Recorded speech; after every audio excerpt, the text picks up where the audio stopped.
जाई है तो तकती रही आवत रही हमारे करियाऊ बेइज्जती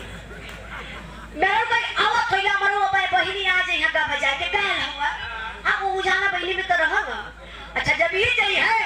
घरे तो जाना थोड़कर मेरा रूप का करी पहले भारी अकवारी इनके पकड़ी हां पहले करंट छुआई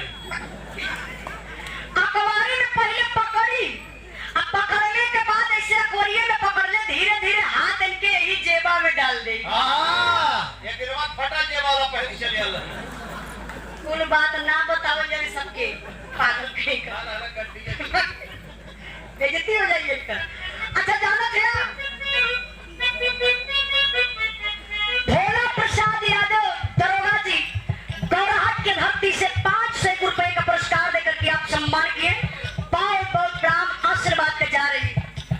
तो बताओ करी लेकर में हरारू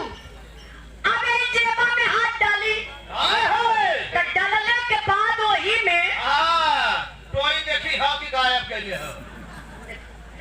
वही में वो गिनना शुरू कर ले